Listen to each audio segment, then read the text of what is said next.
So they're also mimicking my behavior in South Africa, you know what I'm saying? Who's telling them? They've also been orchestrated what to say to me and how to treat me in South Africa as well. By who? Is it the mental health system, the Salvation Army, the police? Who's telling them how to act and what to say to me? Because they're doing it here in Australia and in South Africa. I want to know who that is and why people think that other people must be in control of me.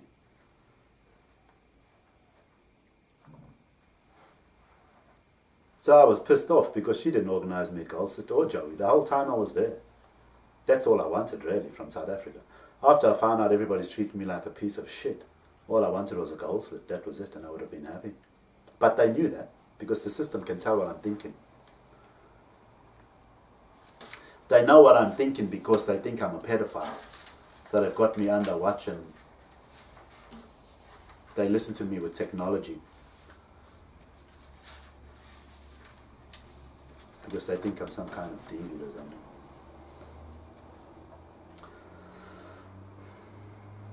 I went to breakfast with Joey's wife, Marie. She's very nice, Marie. Nice family she's got. Very nice family. Now, at the shopping centre we went to, there was an ice rink there. And I think that was just basically a piss take. Because it was relative to me dabbling in ice, I think, here in South Africa. So there was an ice rink just there. I only realized this year. Everything was... everywhere people were taking me or saying was supposed to be relative to my life, you know. Or metaphorical to my life.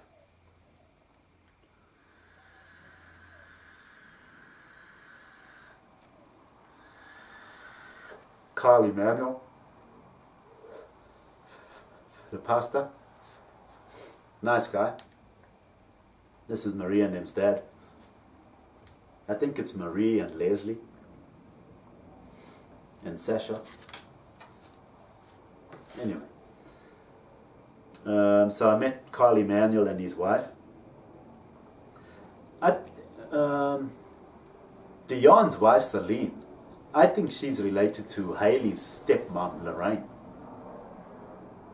And I think Carl's wife is related to Lorraine as well, which is Haley's stepmom. And Haley's the one I got a baby from. So I think they all related to each other in some kind of way. Because I saw photos at Dion's house and Lorraine was in them. It was a family photo. Yeah. Anyway. So I met Emanuelle, his wife, and his daughters, or his son. I met Sacha, Leslie, and the other girl. Now I was talking to the pastor about the situation with my ex-wife and my daughter, and I was telling him how I haven't seen my daughter for so many years. And we were talking, and he said to me, well, maybe she said something to the judge, you know? And that always sticks in my mind. Because I was telling him about the situation. I didn't know this time that people had accused me of being a rapist for my ex-wife. So I didn't know at this time. So I was talking to Carl about my wife and my daughter and how I haven't seen her for a long time. And he said to me, well, maybe she said something to the judge. And it always sticks in my mind because I think like, how can she say anything to a judge? You know what I mean? She can't say anything to a judge. I mean, that just won't stand with anything. What she can do is accuse me of something. You know what I mean? But she has already accused me of being a rapist, basically, because the way people are treating me is based on a statement that she's given to, I don't know if it's police, the Salvation Army, or who, but she's given me a statement to people about the situation with me and her.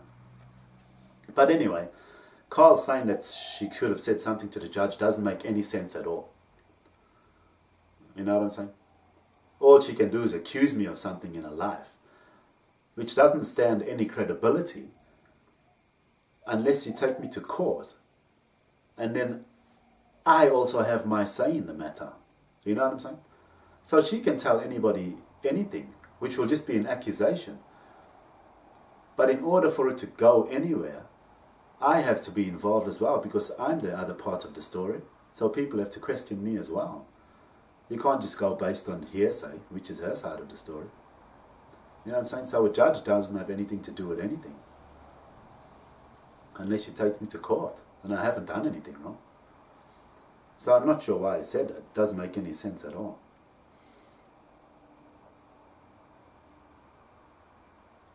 I mean, you can't just go say something to a judge because you don't like something. Anyway. Then Sacha. I'm not sure now if Leslie is the girl and Sacha's the guy. Or Sacha the girl and Leslie the guy. Anyway, Sacha and Leslie are a couple. The Reverend's daughter or son, I'm not sure which one it is. But anyway, the guy, I think his name's Sacha.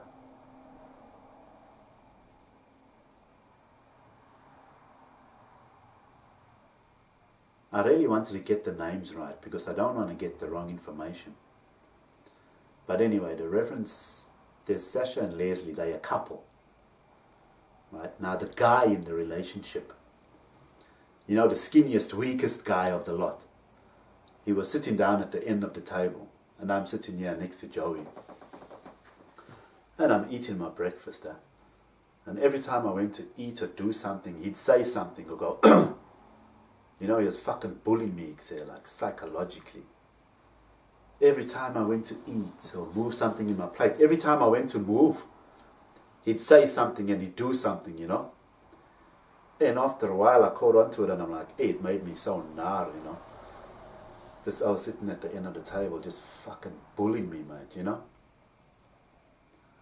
I just couldn't believe it. And he's like the skinniest, weakest guy of the bunch, you know. I think it's a psychological thing they do to me. They get the lighties to guard me and the weakest guys to bully me. You know what I mean? Now, they all people of God. They all God-fearing people. You know what I mean? I was just quite disgusted and abhorred at his behavior.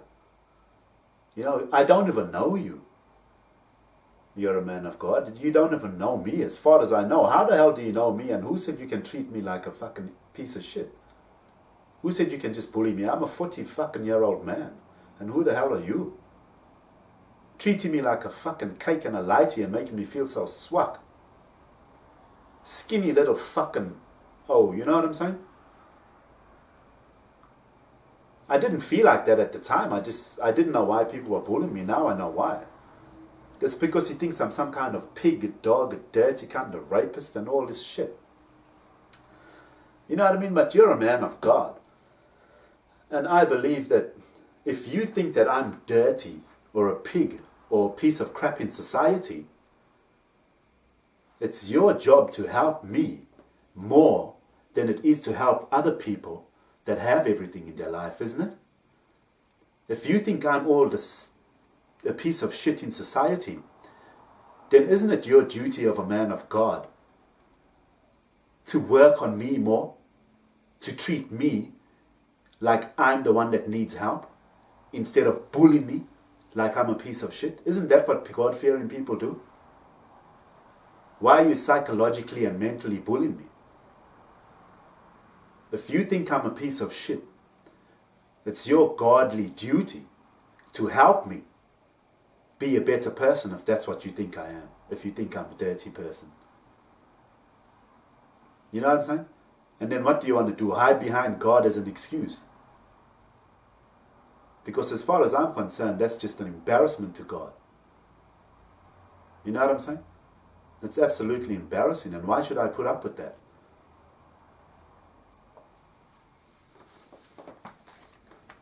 It's an embarrassment on his part. I mean, who do you think you are?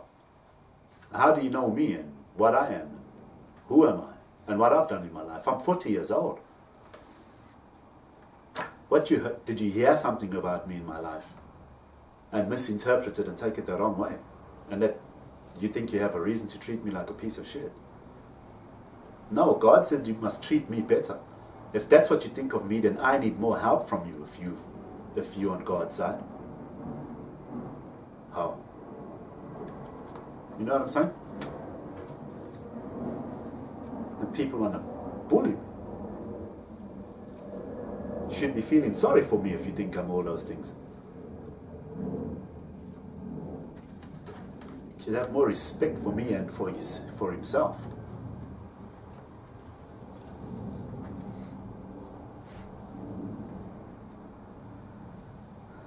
Anyway,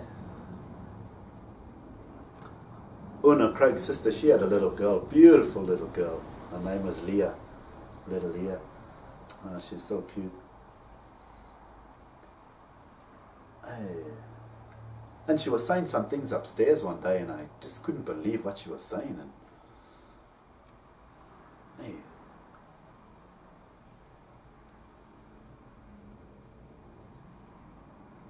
But it's the technology the system was using to make me feel that when there's kids around, they tweak up this technology because it's a pedophile-based thing, right? When there's kids and that around, they want to see how I react to what I think. So they do things with the technology, and it makes you feel a certain way. Anyway, I don't want to get too much into the technology side of things. I just want to tell you about my family.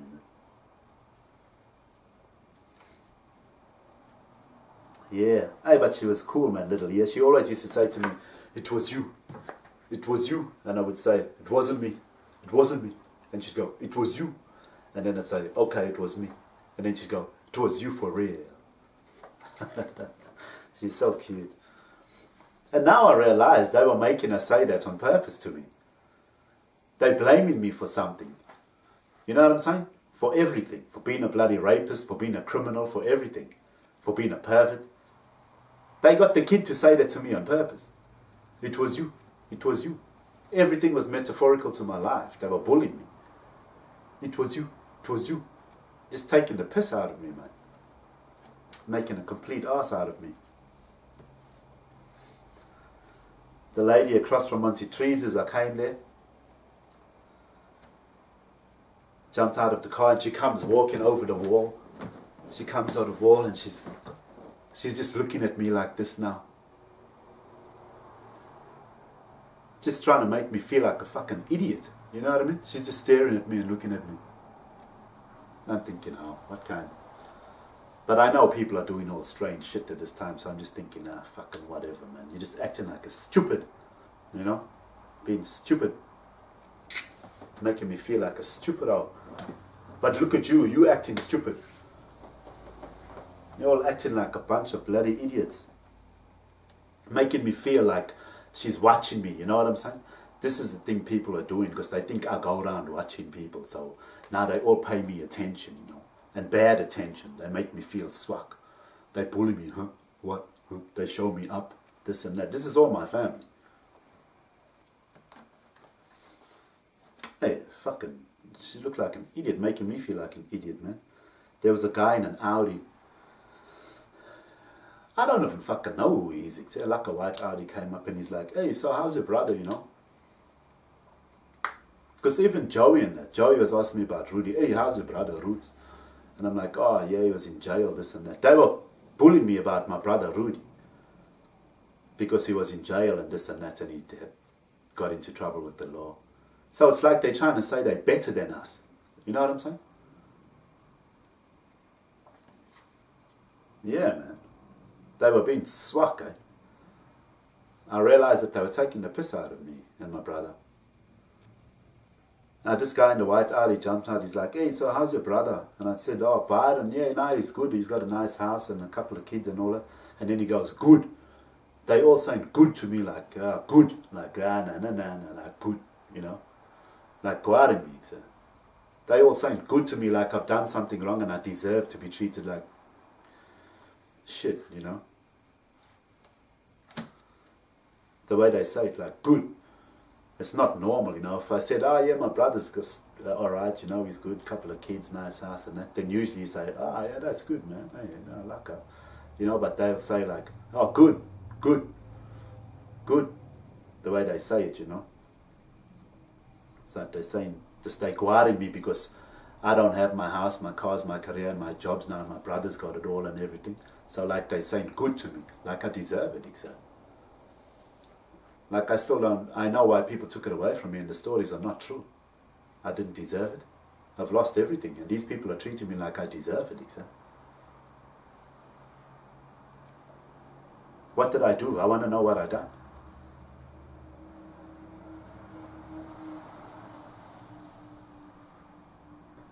Yeah, like even joining them asking about Rudy and they're like, oh, good, oh, good.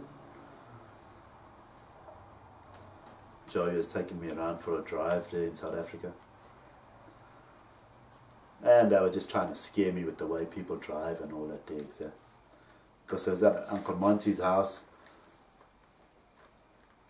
I was sitting at Uncle Monty's house for most of the time. So I used to walk up. I've got a walking stick now because I've got a sore hip now. I've got no transport and all that there. Little did I know, petrol and them are up the road. Fucking everybody lives close to each other. Me, I took my walking stick and I walked up to Aunty Theresas, up to Craig's house. Just going for walks except with my walking stick. Because now I'm stuck there, you check. And I've got a sore hip, so people think I'm not going to walk anywhere or do anything. And they don't want to do anything for me, basically. So I shouldn't have went to South Africa. I'm glad I did though, I found out a lot.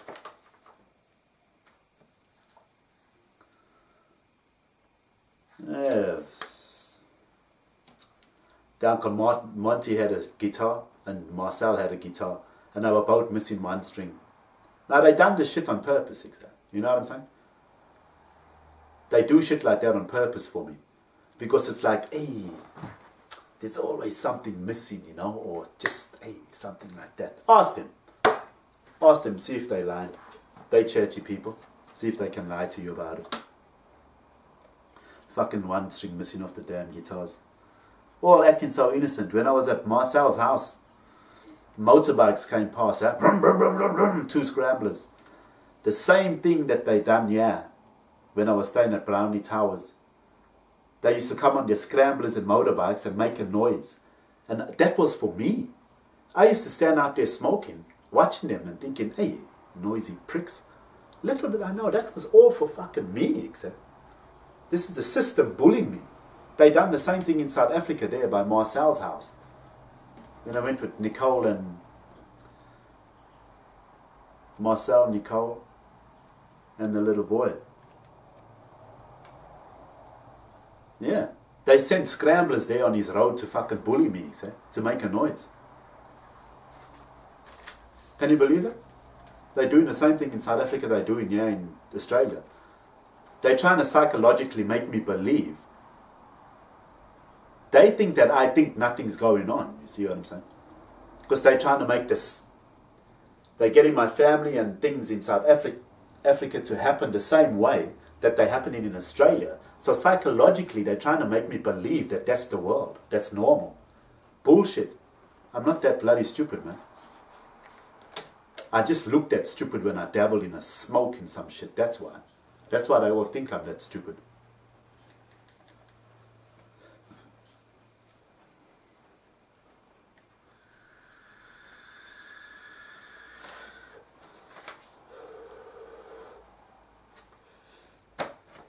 I went to Uvongo with Craig and Laverne and the Lighties.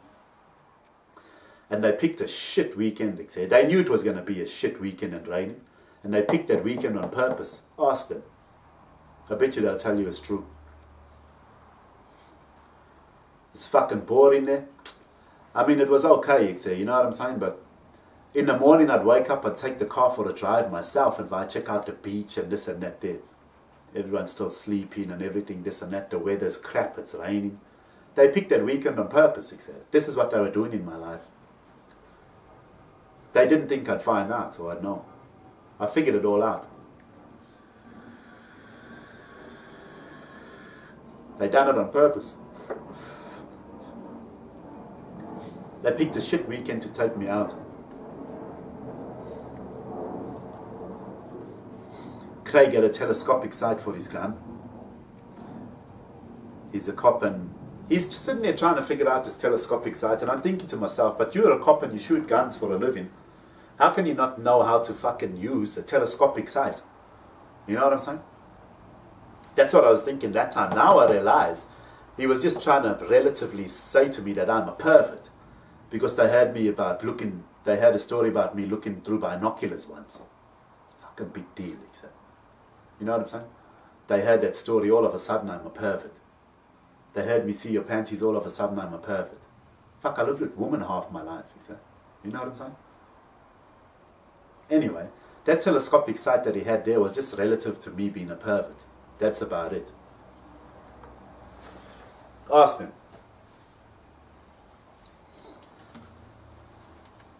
Uncle Marty and Aunty Theresas, Uncle Marty and Aunty Imelda. I waited all fucking day. She said they're going to come at 12 o'clock, this and that, blah, blah, blah. They made me wait all day. And they didn't even come to pick me up to go to the Drakensberg. Vaughan came to pick me up about 4 or 5 o'clock. And everybody's going, they all work on their own time and this and that, whatever, blah, blah, blah. But she didn't even call and say, look, I'm going to be late. Vaughan's going to pick you up at 5 o'clock or anything. Nothing. I'm just sitting there waiting.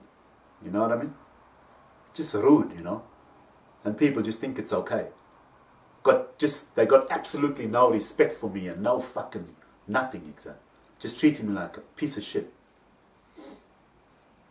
All with smiles on their faces.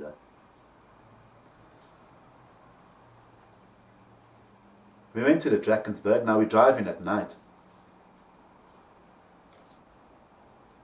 It's misty and all this and that. I don't know, they're trying to probably make me look at how scary it is driving and all this crap, etc. All stupid stuff. I went with Aunty Imelda, Uncle Marty, Vaughan, Ruth, Marcel,